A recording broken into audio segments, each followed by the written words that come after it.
संस्थेमध्ये काम करणारे बहुआयामी व्यक्तिमत्व माननीय प्राध्यापक डॉक्टर ज्ञानदेव मस्के साहेब, कुलगुरू कर्मवीर भाऊराव पाटील समूह, विद्यापीठ सातारा.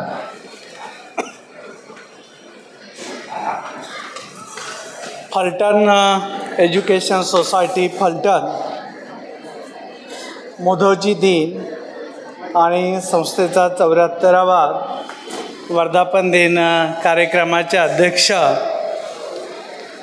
श्रीमंत संजीवजीराजे महाराज, या कार्यक्रमाला आवर्जून उपस्थित असलेले श्रीमंत अनिकेतराजे महाराज, संस्थेचे उपाध्यक्ष, माझे गेले 25 वर्ष मार्गदर्शक आदरणीय प्राचार्य विश्वासराव देशमुख, या कार्यक्रमाच्या निमित्ताने व्यासपीठावर अधिष्ठित झालेले फलटण एज्युकेशन सोसायटीच्या मॅनेजिंग काउन्सिलचे सर्व आजी माजी सदस्य, फलटण एज्युकेशन सोसायटीवर प्रेम करत असलेले सर्व बंधू भगिनी, नागरिक, ज्यांचं आपण या ठिकाणी कौतुक केलं, ज्यांचं आपण या ठिकाणी त्यांच्या कार्याचा गौरव केला, तसे निवृत्त सेवक, गुणवंत विद्यार्थी की ज्यांनी शैक्षणिक,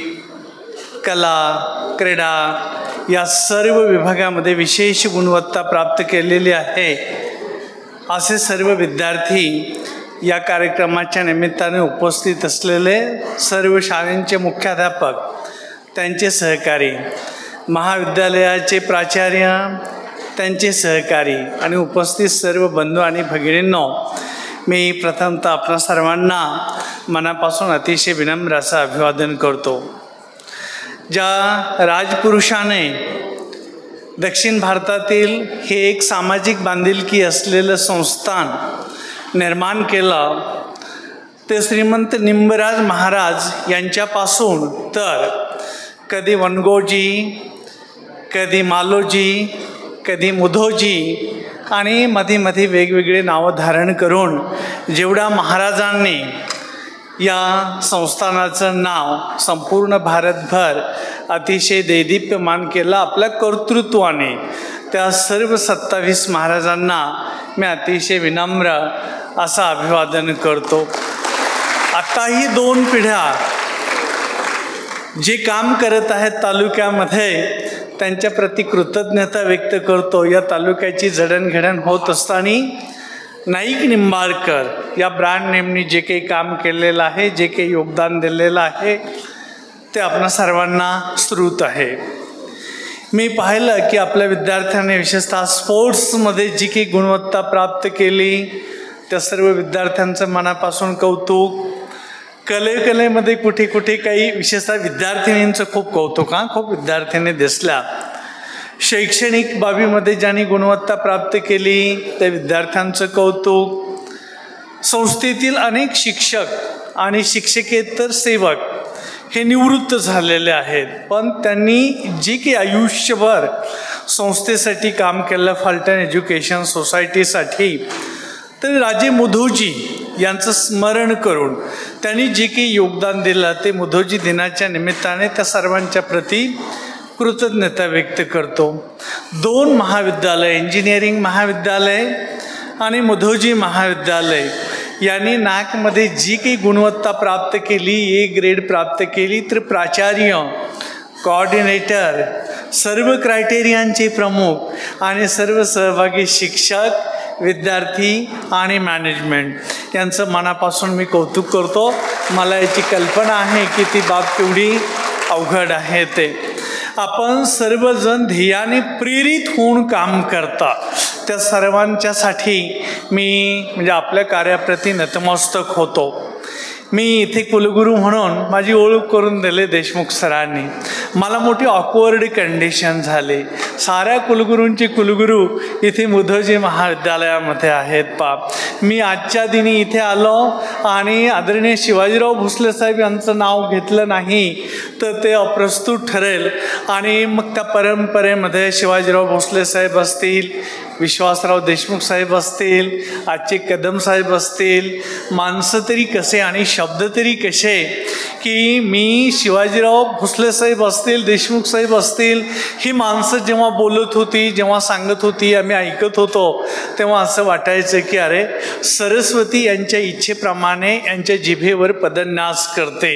आणि त्या परंपरेमध्ये माझी वेगळी अशी कुलगुरू म्हणून काही ओळख नाही, एक सहकारी म्हणून. माझ्या अपकमिंगमध्ये मी प्राचार्य झालो आणि पहिल्या 3 वर्षातच कसं कोणास ठाऊक पण मला पुणे विद्यापीठाचा बेस्ट प्राचार्य अवॉर्ड मिळाला. 3च वर्षात मिळाला. पुढे मी आता 19 वर्ष प्राचार्य तसाच आहे. पण देशमुख सरांचा माझा तेव्हापासून तर आजतागायत काही ना काहीतरी कामानिमित्ताने संपर्क राहिला, त्यांचं मार्गदर्शन राहिलं. माझी जडणघडण होत असताना देशमुख साहेबांचा एक मोठा रोल आहे, त्यांच्या प्रति पण मी या निमित्ताने कृतज्ञता व्यक्त करतो. फलटण एज्युकेशन सोसायटीमध्ये मुधोजी हायस्कूल आहे, मुधोजी कॉलेज आहे, इंजिनिअरिंग कॉलेज आहे, हॉर्टिकल्चरचा सेक्शन आहे, ॲग्रिकल्चरचा सेक्शन आहे, मेडिकल सायन्सेसमध्ये आपण GNMचा जो कोर्स चालवता तो कोर्स पण आपण अत्यंत उत्तम पद्धतीने चालवत आहात.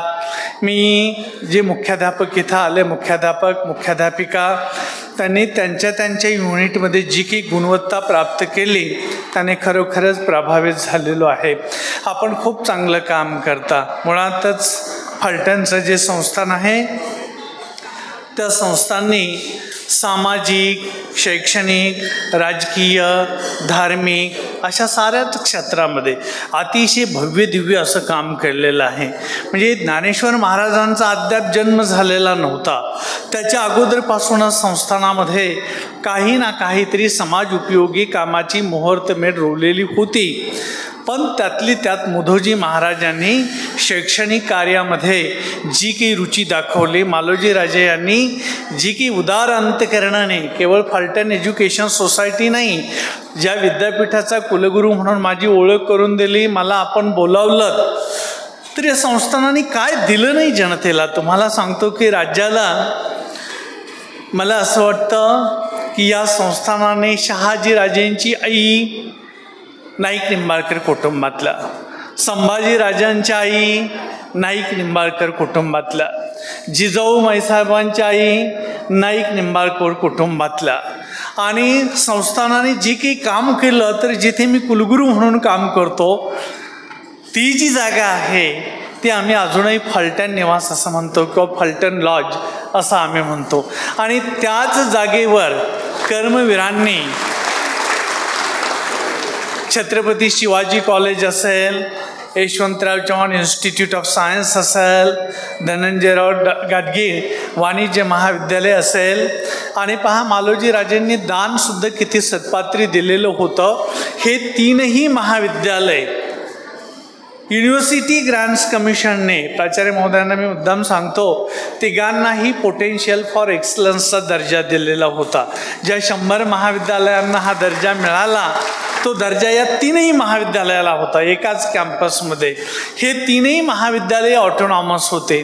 आणि संपूर्ण देशामध्ये जे 11 समूह विद्यापीठं निघले की ज्यांच्याकडून संशोधनाची खूप मोठी अपेक्षा आहे समाजाला, ती एक समूह विद्यापीठ केवळ मालोजी राजे साहेबांनी जी काही दान रहित शिक्षण संस्थेला दिलं त्या जागेवर हे विद्यापीठ प्रस्थापित झालेलं आहे. मी देशमुख साहेब आणि बाबा महाराज असतील, अनिकेत राजे साहेब असतील, या सर्वांना मनापासून धन्यवाद देतो, प्रणिपात करतो. तो एवढ्यासाठी की आपण उपकृत करून जी जागा रहित शिक्षण संस्थेला दिली तिथे हे महाविद्यालय उभं राहू शकले. मालोजी राजे साहेबांनी तर रयत शिक्षण संस्थेला खूप मदत केलेली आहे. म्हणजे कर्मवीरांना जेव्हा त्यांच्याकडे मदत मागण्यासाठी आलेले होते तर असे राजे असे श्रीमंत की तिजोरी आहे, तुम्हाला काय हवं ते ना. आणि कर्मवीर पण काही आवाजवी घेणारे नव्हते. त्याच्यातनं आम्हाला पाहिजे तेवढं भरभरून या संस्थानाने रयत शिक्षण संस्थेला दिलेलं आहे. यासाठी मी मनापासून कृतज्ञता व्यक्त करतो. अनेकांची अनेक मतं असतील. संस्थान पण असं जेव्हा राष्ट्रीय कार्याचा प्रश्न निर्माण झाला तेव्हा राष्ट्राच्या मुख्यधारेमध्ये आपण सम्मिलित व्हायचं, त्यांच्याबरोबर जायचं. पण केवळ जायचं नाही तर संस्थानाच्या तिजोरीमध्ये जेवढी काही गंगाजळी असेल त्याच्यासहित जायचं. ही खरी एक अनोखी बाब. पुढे चालून स्वातंत्र्योत्तर काळामध्ये जी काही मंत्री म्हणूनही कामगिरी नाईक निंबाळकर घराण्याने केली ती अतिशय आगळी वेगळी अशी आहे. हा तालुका ज्या पद्धतीने शैक्षणिकदृष्ट्या एक अतिशय प्रगत पुढारलेला असा तालुका आहे. शेतीचा विचार केला, सहकाराचा विचार केला, उद्योगधंद्याचा विचार केला तर जी सुजलाम आणि सुफलाम परिस्थिती आहे त्यामध्ये नाईक निंबाळकर या घराण्याचं एक मोठं योगदान आहे.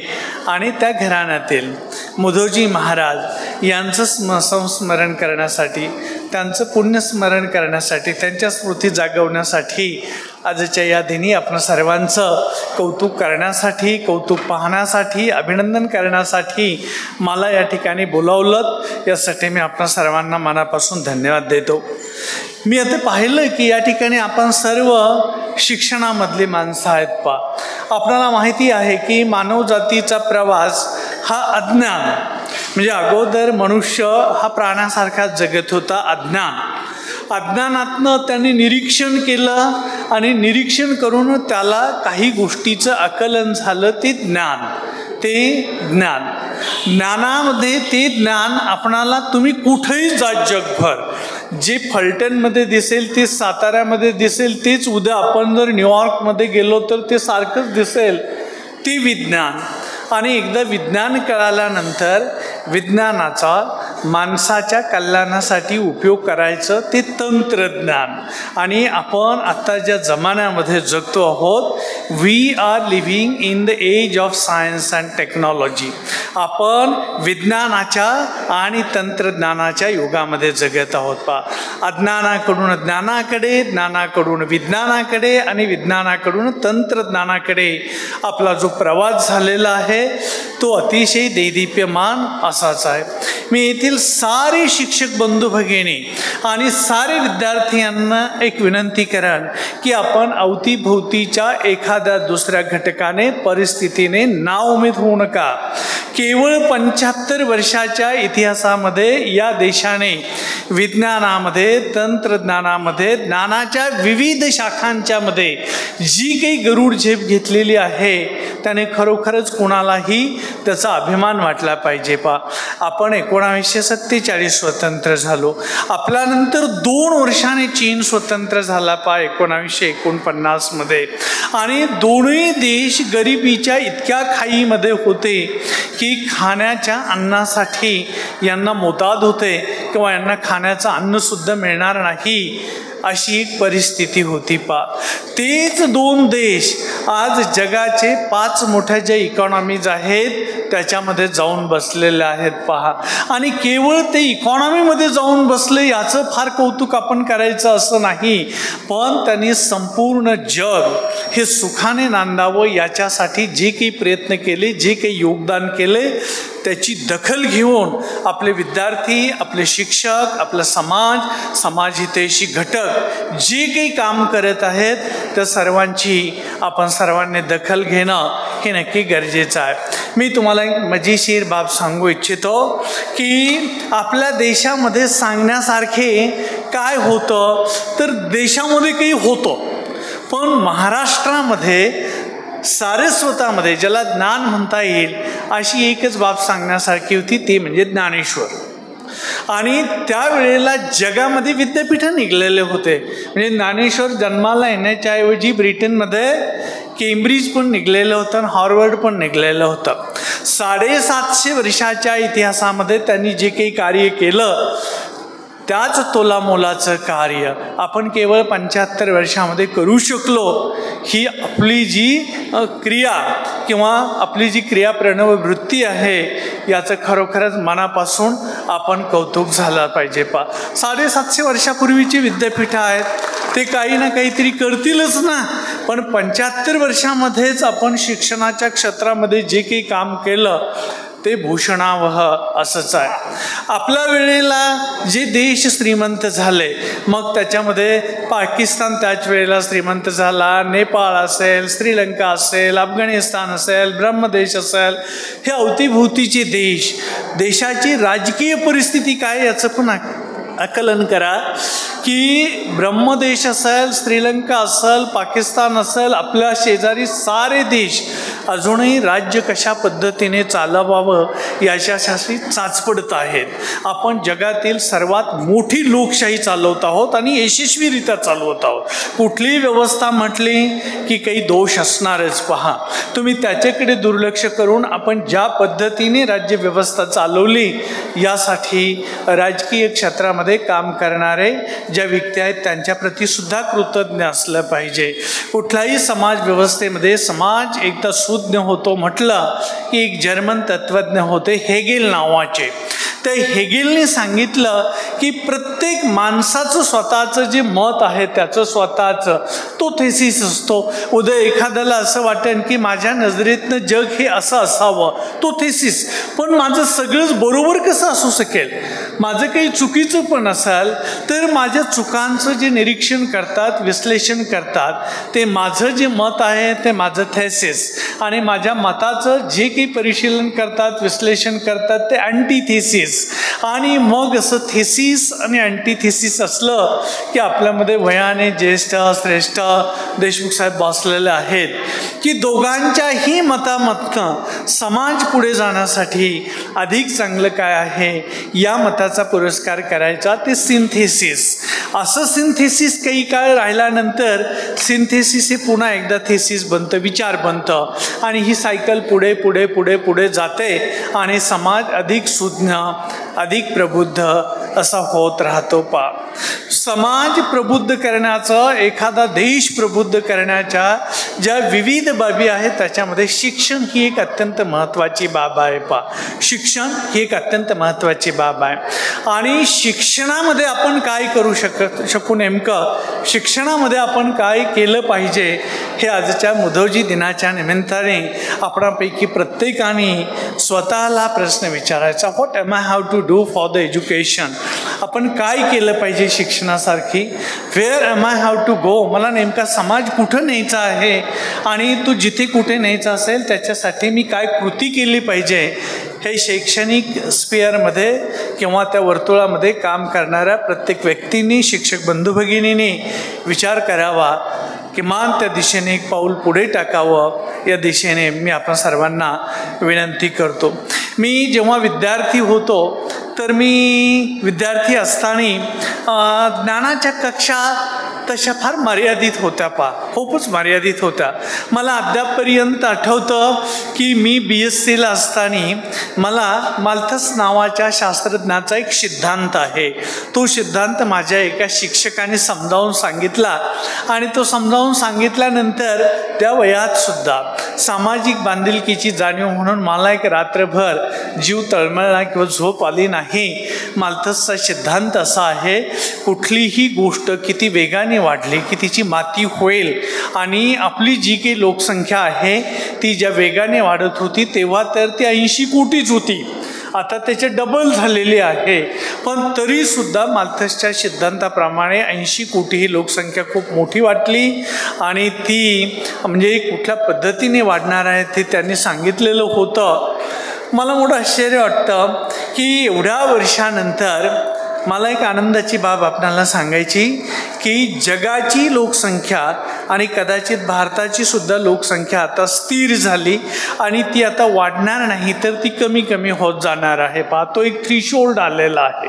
आपण जगामध्ये कुठेही गेलो तर जगामध्ये साऊथ कोरिया नावाचा एक देश आहे.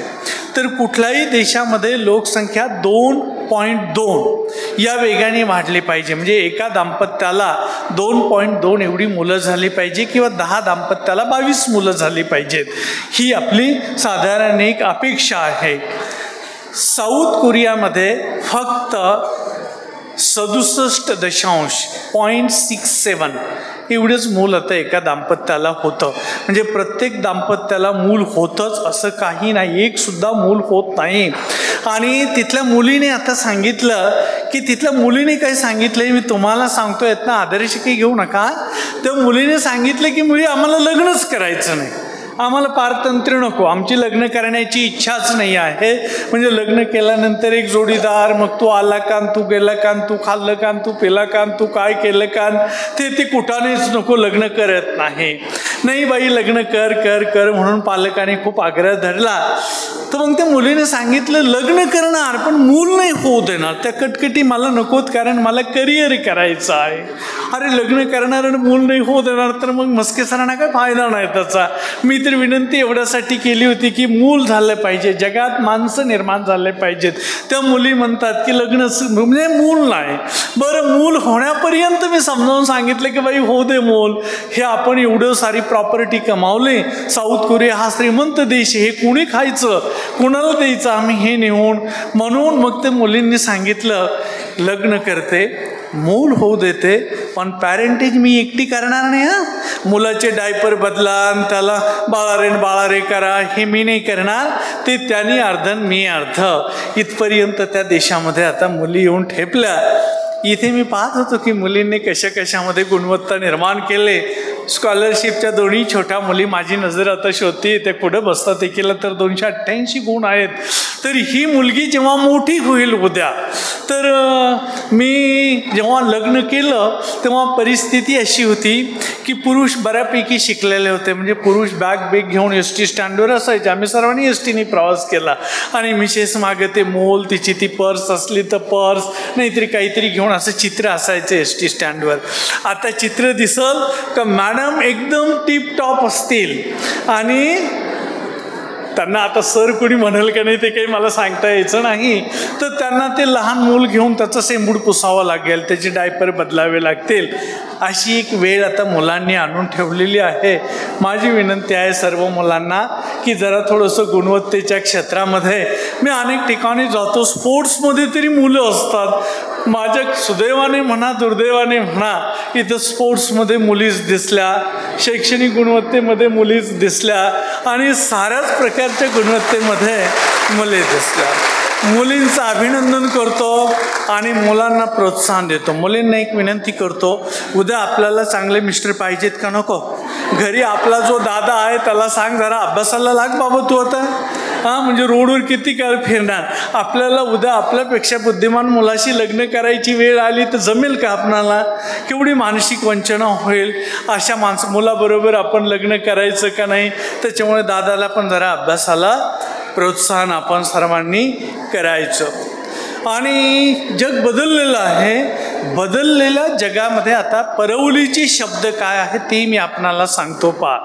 साऱ्या टेक्नॉलॉजीज आहेत. साऱ्या टेक्नॉलॉजीज आहे. माणसाचं जीवन अधिक संपन्न करण्यासाठी, अधिक सुसह्य करण्यासाठी, माणसाचं जीवन समृद्ध होण्यासाठी आपल्या अवतीभोवती साऱ्या टेक्नॉलॉजी. आम्ही सुरुवातीला हे शब्द जेव्हा ऐकले तेव्हा खरंच नाही वाटलं. मी तुम्हाला फक्त 3 टेक्नॉलॉजी सांगतो की ज्या परवलीच्या आहेत. पहिली टेक्नॉलॉजी आहे ती कम्युनिकेशन टेक्नॉलॉजी. कम्युनिकेशन, आपल्यामध्ये सुसंवाद असला पाहिजे, आपल्यामध्ये कम्युनिकेशन असलं पाहिजे. दुसरी टेक्नॉलॉजी आहे ती बायोटेक्नॉलॉजी. तिसरी टेक्नॉलॉजी आहे ती इन्फॉर्मेशन टेक्नॉलॉजी. IT मध्ये आणखी एक नॅनो टेक्नॉलॉजी पण आलेला आहे. पण छोट्या टेक्नॉलॉजींचा आपण फार उहापोह न करता मी या 3 टेक्नॉलॉजीच्या संदर्भामध्ये आपणाला काही सांगू इच्छितो. त्या टेक्नॉलॉजींच्या मध्ये कम्युनिकेशनची टेक्नॉलॉजी, बायोटेक्नॉलॉजी आणि इन्फॉर्मेशन टेक्नॉलॉजी या बाबतीत मी आपणाशी काही एक हितगुज करू इच्छितो. कम्युनिकेशन टेक्नॉलॉजीमध्ये एक वेळ अशी होती की आपल्या देशामध्ये आपले जे काही दर्शनशास्त्र होते की भारतीय म्हणून आमचं काय आहे हे सांगणारे ते 3ही शास्त्र, म्हणजे हिंदूंची शास्त्र, जैनांची शास्त्र, बौद्धांची शास्त्र. बौद्धांची शास्त्र बदलली पण दोघांची शास्त्र सांगत होते समुद्रामध्ये पाय ठेवू नका. समुद्रामध्ये तुम्ही गेले की गटंगळा खाऊन मेले आणि जिथे समुद्र संपेल तिथं मोकळी जागा आहे, त्याच्यात तुम्ही पडाल आणि तुमचं काही खरं नाही. म्हणून समुद्र पर्यटन करायचं नाही ही एक सँक्शन होती. ही एक मोठी अडचण होती अडचण होती. पण आपण समुद्रातनं प्रवास करून ते युरोपियन आल्यामुळे आपण आता समुद्रातनं तिकडे जायला लागलो, इकडे यायला लागलो. खुल्या हवेमध्ये आपण श्वास घेतला. तिकडे युरोपमध्ये काय चाललेले आहेत, कुठले विचार आहेत. दुर्दैवाने आपण अनेक गोष्टीमध्ये खूप चांगलं कार्य केलेलं होतं 10व्या शतकापर्यंत.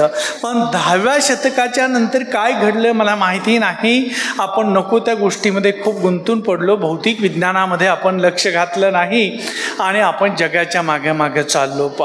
मी थेट औरंगजेब या देशामध्ये येईपर्यंतचं सांगतो तुम्हाला. जगामध्ये जेवढी संपत्ती होती त्याच्या 27% संपत्ती या भूखंडामध्ये होती आणि त्याच्यानंतर आजची परिस्थिती आहे की जगाच्या संपत्तीच्या 1% तरी संपत्ती आज आपल्याकडे आहे का नाही याचा विचार करण्याची खरे तर आता वेळ येऊन ठेपलेली. आपण सर्वांनी आपण हा देश समृद्ध करायचं तर याचं दुखणं आपणाला माहिती असलं पाहिजे आणि मी औरंगजेबाचं नाव एवढ्यासाठी घेतलं की केवळ महाराष्ट्र नाही तर महाराष्ट्राच्या बाहेर पण त्यांचा काही भूभाग होता आपण त्याच्या मागे जर गेलं तर ज्ञात जगामध्ये मौर्यांच्या काळामध्ये, गुप्तांच्या काळामध्ये सारे जग बार्बेरियन होतं, रानटी होतं. तेव्हा आपण सुसंस्कृत माणसं म्हणून जगत होतो. जगामधले सगळ्यात मोठी विद्यापीठं मग ते नालंदाचं असेल, तक्षशिलेचं असेल, पाटलीपुत्रचं असेल, वल्लभीचं असेल, ते या देशामध्ये होते. आपण अशी परंपरा लाभलेली माणसं आहोत की आत्ता एका विशिष्ट कालखंडामध्ये आपली जी काही एक मळब आपल्यावर आलेला आहे. एक तुम्हाला सांगतो की एक धुराचा पडदा आपल्या आणि ज्ञानाच्या मध्ये आहे, तो आपल्याला बाजूला करायचा आहे. पाटलीपुत्र किंवा ज्याला आपण नालंदा म्हणतो ते असं विद्यापीठ होतं की तिथे एका वेळेला 15-15 हजार विद्यार्थी राहत होते. 1,500 हजार शिक्षक होते. जगातले विद्यार्थी एंट्रन्स टेस्ट देऊन तिथे येत होते. तर ती एंट्रन्स टेस्ट कोण घेत होतं तर नालंदा विद्यापीठाच्या गेटवर जे वॉचमन म्हणून काम करत होते तेही एवढे ज्ञानी पुरुष होते की ते तुम्हाला तिथंच तुमची पारख करायची आणि तरच तुम्हाला विद्यापीठात प्रवेश होता. अशी अतिशय उज्ज्वल ज्ञानाची परंपरा असलेल्या देशातील आपण माणसं आहोत याचा कदापिही आपण विसर पडू देऊ नका.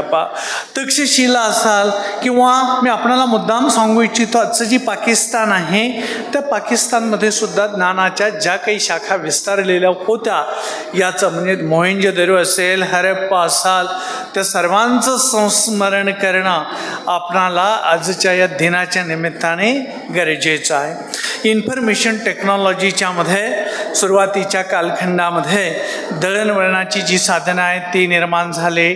टेलिफोनच्या माध्यमातून एक आमूलाग्र बदल झाला. TV असेल, आकाशवाणी असेल, याच्या माध्यमातून जग कसं आहे. साधी आकाशवाणी आपण महाभारतामध्ये एक आकाशवाणी झाली असं म्हणतो. तो संजय नावाचा तो प्रोफेशनल माणूस होता त्यांनी काही निरोपे ठेवलेले होते. त्याला तिथले काही दिसत नव्हतं. युद्ध जिथं चालू होतं तिथं त्याची जी माणसं होते भाडोत्री फक्त ती माहिती पटकन आणायचे आणि ती माहिती पटकन मिळायची म्हणून धृतराष्ट्र आणि ज्यांना ज्यांना हवी आहे ती सारी माणसं ती संजयकडनं माहिती गोळा करायची. ती माहिती डोळ्यांनी पाहायचं आणि जिथे असेल तिथे यायचं. याचे व्यतिरिक्त अन्य काहीही नाही. मी ज्या मराठवाड्यातनं आलो त्या मराठवाड्यामध्ये आम्ही पाहतो की मराठवाड्याचे आणि ब्रिटिश राज यांची जिथे बॉर्डर आहे तिथे प्रत्येक 800 मीटर एक उरुळी किंवा एक उंचवटा केलेला असतो आणि त्याच्यावर उभा राहून तेव्हाचे सैनिक आरोळी मारून सांगायचे की ऑल इज वेल, सारं काही ठीक चाललेलं आहे. समय पे ताना देना म्हणजे सांगायचं. तसं आकाशवाणी म्हणजे माणसं आरोळ्या मारून एकमेकाला सांगत होते की काय चाललेलं आहे, काय चाललेलं आहे.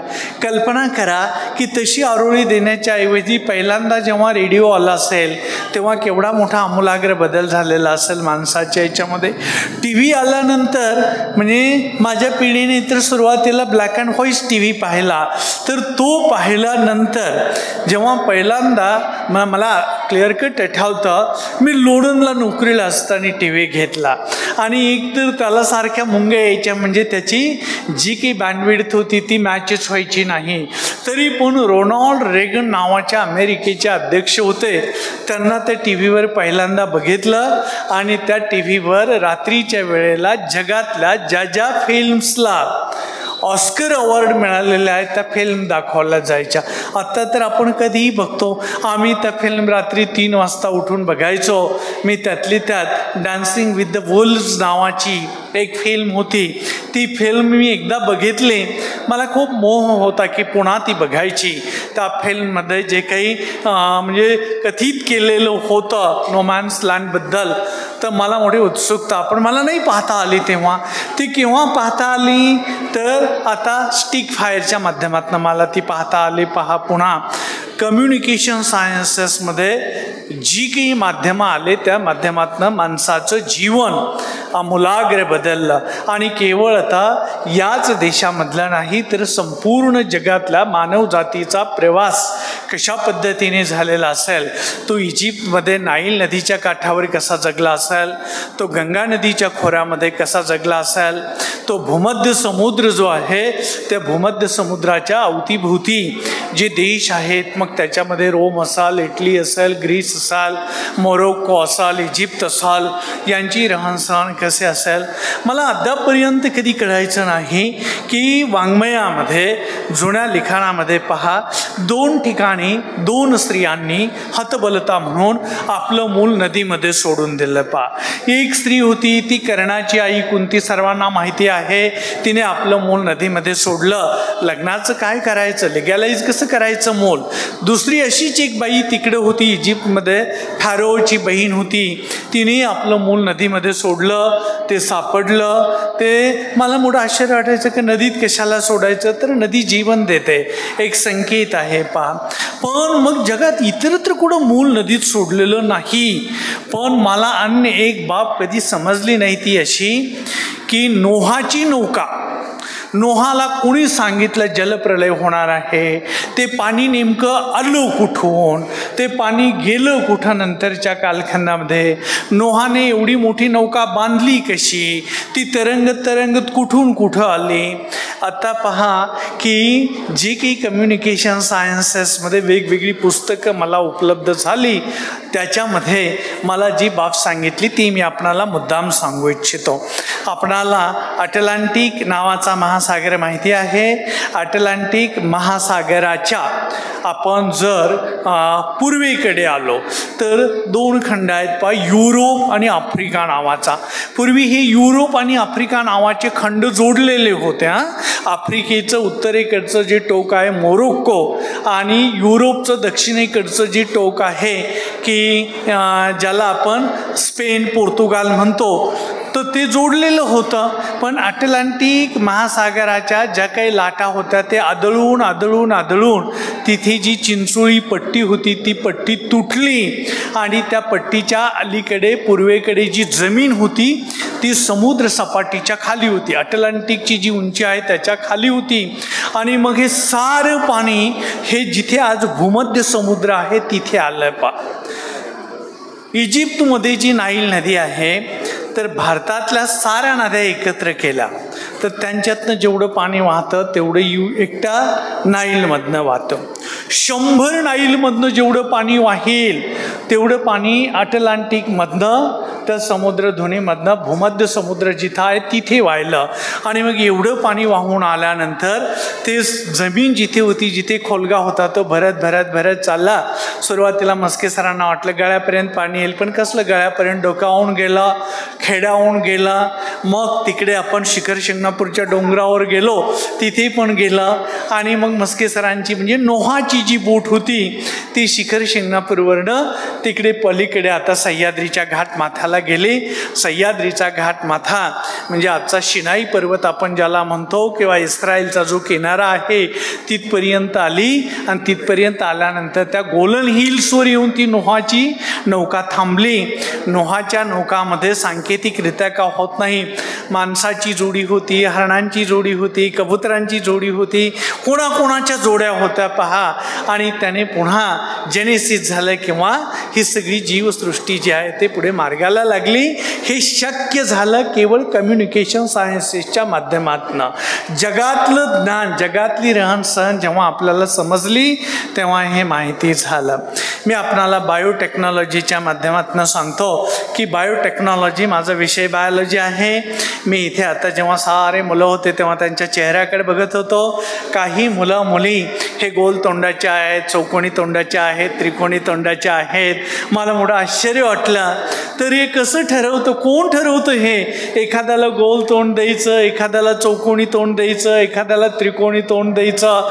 कोणी म्हणाल की सर माझा चेहरा कुठं त्रिकोणी आहे? तरी मी सांगतो तुम्हाला कोणाचे चेहरे त्रिकोणी, कोणाचे गोलन, कोणाचे चौकोणी.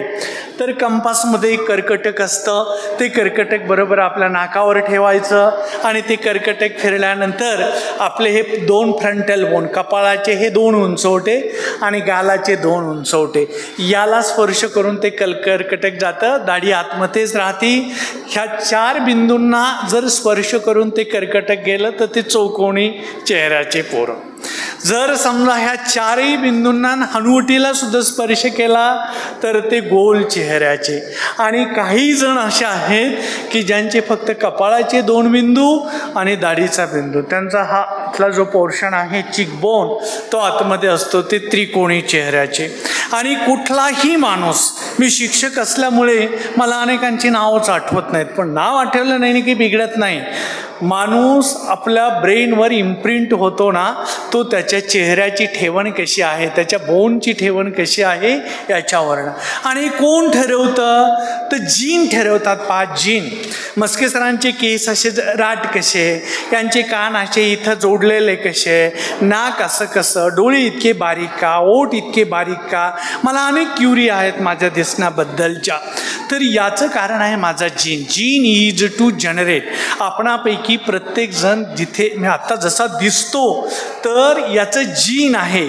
आणि एखाद्या जीनचा वारंवार उपयोग करणं, एखाद्या संकल्पनेचा वारंवार उपयोग करणं, that is engine. Engine is a engineering. आपण एखादी संकल्पना घेतो आणि ती इंजिनिअरिंगमध्ये ती संकल्पना पुढे पुढे पुढे पुढे त्यातनं काही एक निर्मिती करतो. एकदा आपणाला वनस्पतींचा, प्राण्यांचा जीन समजला की आपल्या लक्षात आलं की अरे हे जीन आपल्याला वापरता येईल का कुठं? आणि होय, वापरता येईल ना तो जीन. कसा वापरता येईल? तर आज जगामध्ये माणसाच्या आरोग्याचे जे प्रश्न आहेत त्या आरोग्याच्या प्रश्नामध्ये सर्वात मोठा प्रश्न काय? तो वेळोवेळी जे प्रश्न आहेत, मला असं वाटतं की एक वेळ अशी होती की जगासमोर मलेरिया सर्वात मोठा प्रश्न होता. दुसऱ्या महायुद्धात जेवढी माणसं मेले नाही तेवढी माणसं तर मलेरियानेच मेले. इन्फेक्च्युअस डिजीजेस म्हणू आपण. अँटीबायोटिक शोधल्यानंतर ते प्रश्न कमी झाले. आणि मग आता हार्टचा प्रश्न आहे. आपल्या शरीरामध्ये एक हार्ट नावाचा मोठा तलाव आहे. तिथे आपण कॅनाल काढलेले आहेत. त्यांचं रोहिणी आणि नीला किंवा आर्टेरी आणि व्हेन असं नाव आहे. कधी कॅनालमध्ये काही गचपण निर्माण होतं आणि कधी प्रत्यक्ष तलाव इकडं तिकडं थोडासा म्हणजे त्याला कन्स्ट्रेन येतात, त्याला स्ट्रेस येऊन जातो तर आता सध्या हार्टचा एक प्रॉब्लेम आहे, कॅन्सरचा एक प्रॉब्लेम आहे. आपण काही बाई खातो किंवा काही बाई न खाता सुद्धा कधी कधी केवळ विचाराचं जे डेव्हिएशन आहे त्याने सुद्धा कॅन्सर होण्याची शक्यता नाकारता येत नाही. पण एक मोठा प्रश्न आज आहे तो डायबिटीजचा आहे. म्हणजे आपण खाल्ल्यानंतर त्या बाबीचं चयापचय म्हणजे त्याचं ताकदीत रूपांतर होण्याच्या ऐवजी ती साखर रक्तामध्येच ठाण मांडून बसते, ती पेशीमध्ये जात नाही. मोठा प्रश्न आहे. आणि याने खूप मोठमोठी माणसं गेले खूप मोठमोठे माणसं गेले. सुरुवातीला एखाद्याला डायबिटीज झाला, प्रमेय झाला तर त्याचं काय करायचं का? मरू द्यायचा का? नाही. तर तुम्हाला सांगतो म्हणजे भगवान गौतम बुद्ध यांनी शुगरचे बळी ठरले आणि मग त्यावेळेला काय ट्रीटमेंट देत असतील? आपला एक पेशवा पण केवळ डायबिटीसमध्ये गेला. तो आला होता इथं थेऊरला राहायला, पण काही उपयोग झाला नाही. हवा पालट करून ते डायबिटीसने गेले ते सारे माणसं. तर जुना काळी एखाद्याला डायबिटीस झाला तर त्याला कोणाची तरी पॅनक्रिया, कोणाची म्हणजे एकतर डुकराची नाहीतर घोड्याची पॅनक्रिया खायला द्यायचे. आणि मग त्याच्यातनं आपल्या लक्षात आलं की पॅनक्रियामध्ये काहीतरी केमिकल आहे की ज्या केमिकलच्या माध्यमातून डायबिटीस कमी होतो आणि मग हळूहळू विज्ञानामध्ये इतके बदल झाले की now life is not mystery, it's all chemistry. आपलं सारं शरीर हे एक रसायनशास्त्र आहे त्याच्यामध्ये मिस्ट्री अतर्क्य असं काही नाही, साऱ्या बाबी तर्क्य आहेत. माझ्या वर्गामध्ये जर 50-50 मुलं असतील आणि माझं व्याख्यान खूप लांबलं, जसं की आता लांबच चाललंय, असं लांबलं तर माझी एखादी विद्यार्थी अशी कान खाजायची, एखादी विद्यार्थी डोकं खाजायची, काय गाव सर थांबवा तुमचं चराट असं ते सांगायची मला. तर ते मला कसं कळायचं, तर विद्यार्थिनींची चुळबुळ झाली की कळायचं. पण मला असं वाटायचं की माझ्या विद्यार्थिनींना माझ्याबद्दल एवढी असता नाही का, एवढं प्रेम नाही का, असं नाही वागायच्या माझ्या विद्यार्थिनी. पण त्यांचा नाविलाज होता, त्यांच्या शरीरामध्ये जेवढं ॲड्रिनॅलिन सिक्रीट होत होतं तेवढं ॲड्रिनॅलिनमुळे जी ताकद निर्माण होती ती ताकद मी माझ्या शब्दांनी माझ्या काबूत ठेवली असती तर मुलींनी मुळी चुळबुळच केली नसते. म्हणजे मला ते कळलं, मुली चुळबुळ करतात त्याच्यात मुलीचा काही दोष नाही. शिक्षकांना मी सांगतो, त्यांच्या शरीरामध्ये जेवढी ॲड्रिनॅलिन निर्माण होतं, जेवढी एनर्जी निर्माण होते, त्या ATP तुम्ही एंगेज करा. मुली तुमच्या वर्गामध्ये गडबड गोंधळ करणारच नाहीत, त्यांना वाटणारच नाही का तुम्हाला डिस्टर्ब करायचं. तुमच्या कंटेंटमध्ये काही नसेल, तुम्ही सांगता त्याच्यात काही राम नसेल, तर मग ते काय उद्योग करायचे ते सारे उद्योग करतात. आणि मग त्यांना उगीच रागवायचं, तो हसला कसा, तू इकडे पाहत होता का, तू तिकडे पाहत होता का. It's all chemistry. कोणाच्याही वर्तनाचं कळतं. माझ्या वर्गामधल्या मुली की केवळ म्हणजे व्याख्यान बोर झालं म्हणून डोकं खाजवत नव्हत्या. विज्ञानाचा आणखी एक अँगल सांगतो तुम्हाला, अनेकींच्या डोक्यामध्ये वा होत्या. माझ्या वर्गामध्ये एकही मुलगी नव्हती का जिला वा नव्हत्या.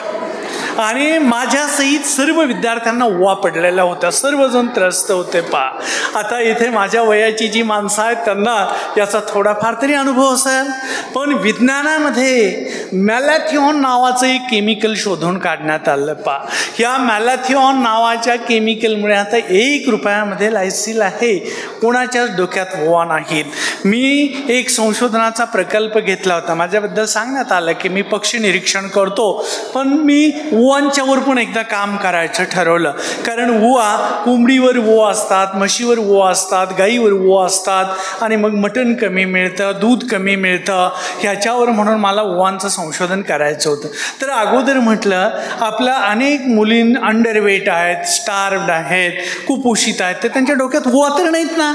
तर मी अनेक मुलींना सांगितलं की अरे उवा शोधून आणा, उवा शोधून आणा. आणि आता सोय का कुणाला विचारण्याची, कोणाच्या डोक्यात उवा आहेत का. लोक दगडानेच मारतील शिक्षकाला, आम्हाला उवा विचारता, आम्ही काही एवढे कसे गचा आहोत का. म्हणून मी अनेक तांड्यावर फिरलो, पाड्यावर फिरलो, वस्तीवर फिरलो, ऊस कामगारांच्या मध्ये फिरलो, पण उवा काही सापडला नाही. मग जाहिरातीतले उवा काय आहेत, अहो त्या प्लास्टिकचे उवा आहेत, ते खऱ्या उवा नाहीतच. म्हणून जाहिरातीमध्ये जे कांगव्यात उवा दाखवतात, कशाने शक्य झालं आहे. मिलिटरीमध्ये जेवढा खर्च होत होता त्यातला 5% खर्च सैनिकाच्या उवा आणि ढेकणं मारण्यावर होत होता. सैनिकाच्या ढेकणं आणि उवा मारायच्या, आणि ह्या उवा एकदम गायब झाल्या. हे विज्ञानाने शक्य झालं, हे मला आपल्याला सांगायचं आहे. आपण सर्वजण विज्ञानाची कास धरा, हे विज्ञानाने शक्य होऊ शकलं. बायोटेक्नॉलॉजीच्या मध्ये मी अपुरी राहिलेली बाब सांगतो आपणाला. एकदा इन्सुलिनचा मॉलिक्यूल आपणाला माहिती झाला की पुढे चालून बॅक्टेरिया, जीवाणू नावाचा एक छोटा जीव असतो, आपल्या शरीरात राहतो, पाहतो.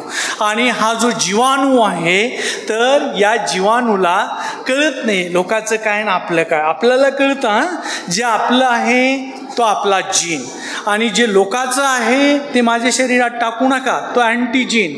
म्हणून कुणाचंही रक्त कुणालाही चालत नाही, ज्याच्या त्याच्या ग्रुपचं रक्त ज्याला त्याला चालतं. आणि आपण एक जीन घेतला, त्या बॅक्टेरियामध्ये बसवला, बॅक्टेरिया इमॉर्टल आहे, ती मरत नाही कधी, ती चिरंजीव आहे. 1च्या 2, 2च्या 4, 4च्या 8, 8च्या 16 या वेगाने ते होते. आपण ते जीन तिथे टाकला, त्याचं प्लाझ्मिड केलं आणि तो जीन सारखा आता इन्सुलिन सिक्रेट करतो आहे. जगभर इतक्या एजन्सी आहेत इन्सुलिन निर्माण करणाऱ्या आणि पुरवणाऱ्या, बॅक्टेरियाच निर्माण करते, काहीच नाही.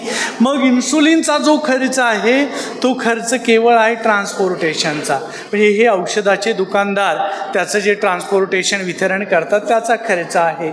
ही जी काही उपलब्धी झाली ही विज्ञानाची आहे. अनेक जण विचारतात की विज्ञानाची उपलब्धी काय, तर काय उपलब्धी नाही विज्ञानाची. म्हणजे आपण 1967 साली अन्न नाही म्हणून देशाचे पंतप्रधानांनी उपवास केला, लाल बहादूर शास्त्री यांनी, आणि सुदृढ माणसाने एक वेळी जेवायचं आठवड्यातनं एकदा. आणि मग आपणाला माहिती आहे की आजही आपल्याकडे टेरिफचा प्रश्न आहे. तेव्हा तर टेरिफ होता, त्याने तर आपणाला सांगितलं आम्ही डुकरं खातो, आमची डुकरं जी मका खातात, जी ज्वारी खातात ती तुम्ही खा, आणि ती सुद्धा आम्हाला वेळेवर पाठवा अशी प्रार्थना करण्याची वेळ आली. आणि या देशाचे 2 सुपुत्र, म्हणजे एक म्हणजे तुम्हाला सांगतो की स्वर्गीय अण्णासाहेब शिंदे की ज्यांचे बंधू या स्टेजवर येऊन गेले ते, आणि सी सुब्रमण्यम नावाचे कृषी मंत्री होते तेव्हाचे. त्या दोघांनी मॅडम गांधी यांच्या मार्गदर्शनाखाली तेव्हाच्या प्राईम मिनिस्टर देशामध्ये ग्रीन रिव्होल्यूशन आणलं, हायब्रिड व्हरायटीज निर्माण झाल्या. विज्ञानाच्या माध्यमातून आपण नॉर्मन ब्लॉक नावाचं एक मेक्सिकन शास्त्रज्ञांना आपल्या इथं बोलावलं. आपले जे ट्रॅडिशनल उंच गहू होते ते बुटकी गहू आणि अधिक दाणे असलेल्या गव्हाच्या व्हरायटीज निर्माण केला. सुरुवातीला कल्याण सोना या एकाच नावाने आणि तदनंतर कितीतरी नावाने, आणि आपला देश ग्रीन रिव्होल्यूशन म्हणजे अन्नधान्याच्या बाबतीत स्वयंपूर्ण झाला. आज किती स्वयंपूर्ण आहे, तर आपला देश आपल्या देशाची गरज भागून अख्ख्या युरोपची गरज आज भागू शकतो. युरोपमध्ये 1 ग्राम जरी धान्य पिकलं नाही तरी आपला देश त्यांची गरज, ते जे काही 50 कोटी लोक आहेत त्यांची गरज भागवू शकेल. आपला देश किती दूध म्हणजे आता पिकवतो, अजूनही आपल्या दुधाची प्रॉक्युअरमेंट म्हणजे त्याचं संकलन आणि डिस्ट्रीब्युशन याच्यामध्ये काही दोष असतील. पण आदरणीय राजेसाहेब आपणाला सांगतील की देशामध्ये जगामध्ये आता लार्जेस्ट प्रोड्युसर आहेत आपण. कॉटनचे लार्जेस्ट प्रोड्युसर आहेत, राईसचे लार्जेस्ट प्रोड्युसर आहोत. हे कशाच्या माध्यमातून शक्य झालं, तर हे केवळ बायोटेक्नॉलॉजीच्या माध्यमातून शक्य झालं. जगभर म्हणजे आता आपल्याला पोटाला भरपूर मिळायला लागला. मग नवी आयडिया की आपण जे खातो ते सकस आहे का, तर नाही, त्याच्यामध्ये प्रोटीन कमी आहेत. मग प्रोटीन कमी आहेत म्हटल्यानंतर ज्याच्यात प्रोटीन आहेत असं अन्न आपल्याला शोधायचं. म्हणून आपण व्हाईट रिव्होल्यूशन केला. व्हाईट रिव्होल्यूशनमध्ये आपल्या ज्या भाकड गायी आहेत की पिढ्यानपिढ्या या गायींच्या ज्या नख्या असतात, खूर असतात, त्याला दगड टोचून अंग चोरून त्या गायीने आपलं वजनच कमी केलं. म्हणून धड तिच्यापासून मटण पण खूप मिळत नाही आणि ती गाई दूध पण कमी देते. तर आपण जगातनं अशा व्हरायटीज आणल्या आणि त्यांना इथं क्रॉस ब्रीड केला की ज्याच्या माध्यमातून जास्त दूध देणाऱ्या किंवा जास्त फ्लेश निर्माण करणाऱ्या गायी आणि अनेक संकरित वाण आपण निर्माण केले बायोटेक्नॉलॉजीच्या माध्यमातून. आणि आता एक नवं रिव्होल्यूशन येतं आहे ग्रीन रिव्होल्यूशन आलं, व्हाईट रिव्होल्यूशन आलं. आता वेळ आहे ती ब्लू रिव्होल्यूशनची. म्हणजे समुद्रामध्ये जी काही माशी असतील किंवा वेगवेगळ्या प्रकारचे क्रॅब्स असतील, लॉबस्टर्स असतील, प्रॉन असतील, जे अधिक प्रोटीन देऊ शकतील, तर याच्यासाठी आता ब्लू रिव्होल्यूशनच्या माध्यमातून गोड्या पाण्यामधलं जे काही ॲक्वाकल्चर आहे त्या दिशेने आपणाला काय करता येईल याचा खूप प्रामुख्याने विचार आजचे शास्त्रज्ञ करतात बायोटेक्नॉलॉजीच्या माध्यमातून. आणि कितीतरी औषधं याचा जो सोर्स आहे तो बायोटेक्नॉलॉजीच्या माध्यमातून आहे. आपलं जीवन सुसह्य आणि अमुराग्ल बदलवं ते बायोटेक्नॉलॉजीने. बायोटेक्नॉलॉजीचाच एक एक्सटेंडेड पोर्शन म्हणून मी तुम्हाला सांगतो की नॅनो टेक्नॉलॉजीचा पण आपण विचार करा. आपणाला रसायनशास्त्रामध्ये, भौतिकशास्त्रामध्ये, गणितामध्ये जे काही ज्ञान होतं तर त्याच्यामध्ये एक नॅनो टेक्नॉलॉजी म्हणजे किती 1 मीटरचा 1000वा भाग म्हणजे 1 मिलीमीटर आणि 1 मिलीमीटरचा 1000वा भाग म्हणजे खाली 1 मायक्रोमीटर. त्या मायक्रोमीटरचा 1000वा भाग म्हणजे हे नॅनोमीटर. पहा, त्याच्या आणखी खाली गेल्यानंतर 1 गुणिले 10 आणि 10चा कितवा घातांक तर -12वा घातांक.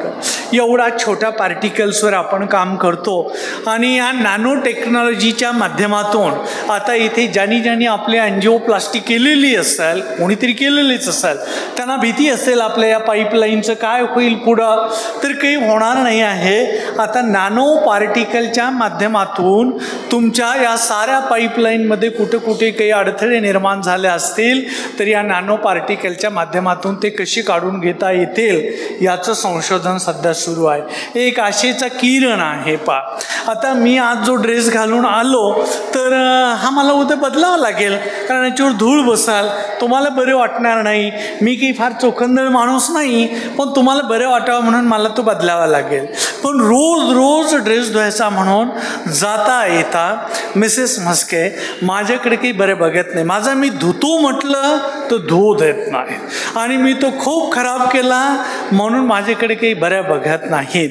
तर माझ्या अनेक दिवस मनात होतं की असा ड्रेस पाहिजे का जो धुवायची कटकटच नको. मी एक कादंबरी वाचली. त्या कादंबरीमध्ये असं सांगितलेलं आहे, युरोपमध्ये आया आपल्या बाळांना रोजची रोज आंघोळ पण घालत नाहीत आणि त्या रोजची रोज कपडे पण धुत नाहीत. तर मग करतात काय, तर बाळ पण झटकून घ्यायचं आणि कपडे पण झटकून घ्यायचे. मला ती आयडिया खूपच चांगली वाटली. ज्या देशामध्ये तापमान 0 डिग्रीच्या खाली आहे त्या देशामध्ये धूळ कपड्यावर बसतच नाही आणि मूल पण खराब होण्याची काही शक्यता नाही.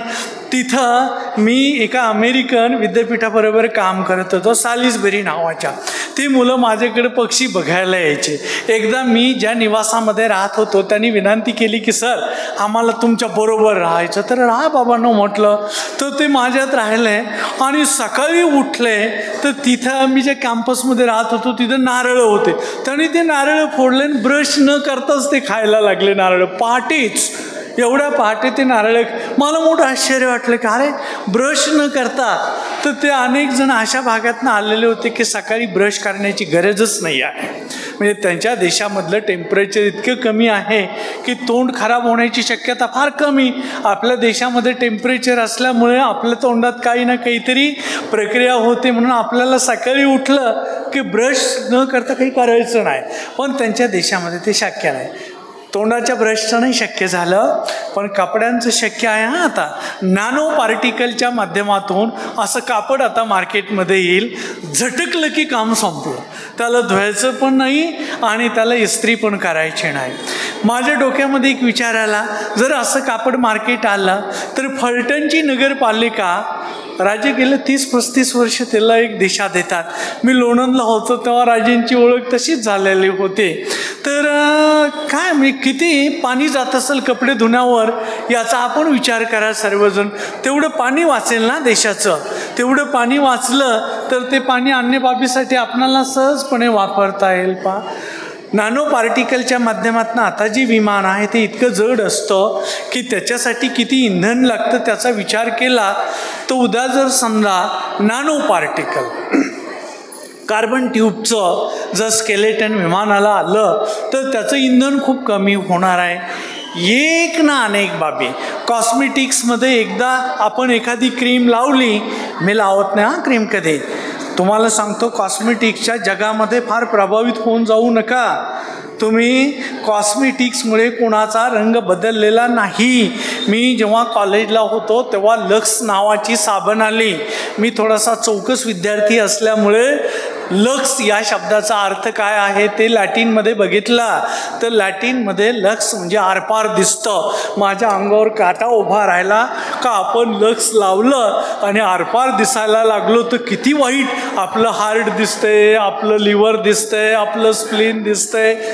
पुढे सायन्समध्ये मी शिकलो की लक्स आहे तरी काय.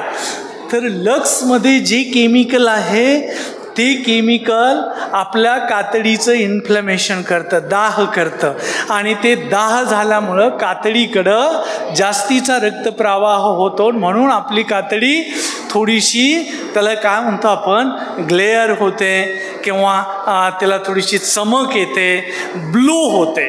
तर माझ्या वर्गातल्या अनेक मुली म्हटल्या, मी सांगितलं कारण नका लावू हे लक्स इतके, त्याचा उपयोग नाही, उलट लक्सने तोटाच होतो. लक्स हा एका साबणाबद्दल मी बोलत नाही, तो ब्रँड होता तेव्हा, सगळ्याच साबणा, त्याच्यामुळे ते रक्त जास्त येतं आपल्या कातडीकडून, आपण गोरे दिसतो. काय उपयोग असला कृत्रिम गोरेपणाचा. मी तुम्हाला एक बाब सांगतो, सगळ्या पोरी हसतील आणि सगळ्यांच्या चेहऱ्यावर ग्लो येईल. पहा की येत्या 1-2 वर्षात तुमचं लग्न झाल्याशिवाय राहत नाही.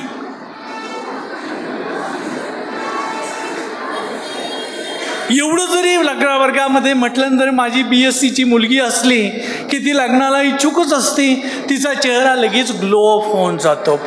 केमिकल, त्याच्यामुळे कशाच्या, आता याच्यामध्ये लग्न होणार या कल्पनेने अनेक ज्येष्ठ लोकांच्या सुद्धा चेहऱ्यावर हसू आलं. म्हणजे मुलींच्या येईल याच्यात काही नवल नाही आहे. तर याच्यामधली केमिस्ट्री आपण समजावून घ्यायची, कशाच्याही आहारी जायचं नाही. विज्ञानवाद म्हणजे विज्ञानवादच आपण स्वीकारायचा.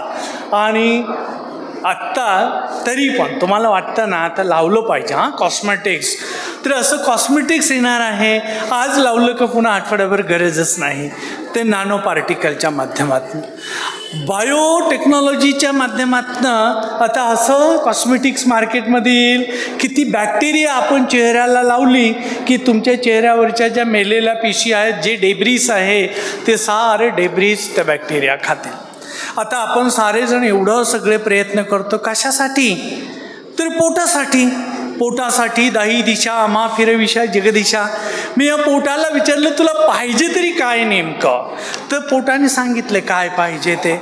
माझ्या डोक्यात एक दिवस विचार आला, मी आता साताऱ्यापासून इथपर्यंत आलो, इथे फलटणच्या घाटात नेत होतो, इतकं गवत होतं. तर मी म्हटलं की गवत खाऊन जगता आलं तर काय प्रश्न आहे. गवत खाऊन जर माणसं जगली तर एवढी युद्ध होणार नाहीत, एवढ्या कटकटी होणार नाहीत, माणसं सुसंस्कृत जगतील, चांगली जगतील. गवत खाऊन जगण्यामध्ये मुख्य अडचण आहे, गाईला गवत पचतं पण माणसाला गवत पचत नाही. आणि माणसाला गवत पचत नसल्यामुळे माणसाचा आता प्रयत्न असा आहे का गवताचा केक बनवायचा आणि गाईच्या पोटामध्ये जी बॅक्टेरिया आहे ती बॅक्टेरिया माणसाच्या पोटामध्ये काम करेल का, अशी कल्पना करा की माणसाच्या पोटामध्ये ज्या दिवशी ती बॅक्टेरिया काम करायला लागेल त्या दिवशी हॉटेलमध्ये जाऊन आपण आता जी काही ऑर्डर करतो त्याच्याऐवजी या गवताचा केक, त्या गवताचा केक, त्या गवताचा केक खाल्ला तरीसुद्धा चालण्यासारखी परिस्थिती आहे. आणि अशी परिस्थिती झाली तर मला असं वाटतं की जगाचे खूप प्रश्न सुटून जाणार आहेत, खूप प्रश्न सुटून जाणार. मी एका शाळेत गेलेलो होतो, त्या शाळेमध्ये तीन फोटो लावलेले होते. एक फोटो लावलेला होता कोपर्निकस यांचा. तर मी मुख्याध्यापकाला विचारलं काय कोपर्निकसांचा फोटो आहे, तर त्यांनी सांगितलं की असा महात्मा जो म्हटला सूर्य पृथ्वीभोवती फिरत नाही तर पृथ्वी सूर्याभोवती फिरते, एक नवा विचार जन्माला घातला त्याने, म्हणून कोपर्निकस. दुसरा फोटो होता तो आईन्स्टाईन यांचा. मी विचारलं यांचं काय आहे, तर त्याने सांगितलं की आईन्स्टाईननी E=mc², माणसाच्या ऊर्जेची जी गरज आहे ती नियंत्रित केली, तिचं गमक शोधून काढलं, म्हणून आईन्स्टाईन यांचा. आणि तिसरी फ्रेम रिकामी होती, तर म्हटलं ही रिकामी का, त्याने सांगितलं माझ्या शाळेतला विद्यार्थी या फ्रेममध्ये बसावा म्हणून मी ही फ्रेम लावलेलं आहे. देशमुख साहेब त्याला मी विचारलं की कोण येईल या फ्रेममध्ये, तर त्याने सांगितलं की जगामध्ये सर्वांना ताकद पाहिजे. ताकद कशातनं येते, तर ताकद येते सूर्याची जी काही उष्मा येते ती कोण पकडून ठेवतं आणि आपल्याला उपलब्ध करून देतं, तर सूर्यापासून येणारी सर्व उष्णता बायोलॉजिकली जीवशास्त्राने पकडून ठेवतो तो क्लोरोफिल नावाचा एक पिगमेंट आहे किंवा एक मॉलिक्यूल आहे. आणि जो कृत्रिम क्लोरोफिलचा पिगमेंट शोधेल, तो कृत्रिम क्लोरोफिलचा पिगमेंट शोधला की प्रकाश भरपूर आहे, पाणी भरपूर आहे, प्रकाश, पाणी, क्लोरोफिलचा पिगमेंट हे लगेच स्टार्चची निर्मिती करेल. स्टार्च जळून आपणाला थर्मल एनर्जी निर्माण करता येईल, थर्मल एनर्जीचं रूपांतर इलेक्ट्रिकल एनर्जीमध्ये करता येईल, इलेक्ट्रिकल एनर्जीचं रूपांतर आपणाला साऊंड एनर्जीमध्ये करता येईल, कुठल्याही एनर्जीमध्ये करता येईल. पण जो क्लोरोफिलचा पिगमेंट शोधेल, मी तर म्हणतो आपल्या साऱ्या शाळेमध्ये आपण एक रिकामी फ्रेम लावू आणि आपण गुणी विद्यार्थी त्या दिशेने एक पाऊल पुढे टाकाल, यासाठी बायोटेक्नॉलॉजी म्हणून माझ्या आपणा सर्वांना शुभेच्छा आहेत पहा. आणि आता शेवटचंच एक 2-3 मिनिट. आत्ताच्या विद्यार्थ्यांना खरंच वाटणार नाही, माझे मुलं अगोदर मोबाईल वापरतात आणि मग मला शिकवतात. आता कदाचित माझी नात एखादी गोष्ट शिकवल आणि मग मला ती शिकवल आणि मला ते समजतं. म्हणजे अशी एक जग आलेलं आहे पहा. इन्फॉर्मेशन टेक्नॉलॉजीमध्ये मी MSCला असताना माझ्या एका शिक्षकाने मला फेवरेटिझम म्हणून युजिन पी ओडम नावाच्या एका लेखकाचा एक मोठा व्हॉल्यूम इकॉलॉजीचा वाचायला दिला आणि मी ते पारितोषिक जिंकलं. मी ज्या कॉलेजचा विद्यार्थी होतो तिथले अहमदनगर कॉलेजचा मी विद्यार्थी, अहमदनगर जिल्ह्यामध्ये. पण मला ते पुस्तक मिळालं, मला खूप नवीन गोष्टी माहिती झाल्या. मी आता वेबसाईटवर गेलं का लगेच पुस्तक उपलब्ध आहे. वेस्टर्न फिलॉसॉफर जे आहेत, तुम्ही कुठलाही वेस्टर्न फिलॉसॉफरची माहिती मागवा, लगेच आपणाला मिळते. जगामध्ये 2च महाकवी झाले मी वाचलं तर कोण आहे तर त्यात एक भारतीय माणूस आहे कवी कालिदास आणि दुसरा जो आहे तो गटे नावाचा एक जर्मन कवी आहे. मला दोघांच्याही बद्दल माहिती नव्हती. मी ती माहिती मागवली, मला लगेच मिळाली. त्यांना महर्षी नाही पण महाकवी म्हणतात, पण महर्षींना मात्र महाकवी म्हणत नाहीत. ते का म्हणत नाही ते मी सारे वेबसाईटवर नाही केलं पहा.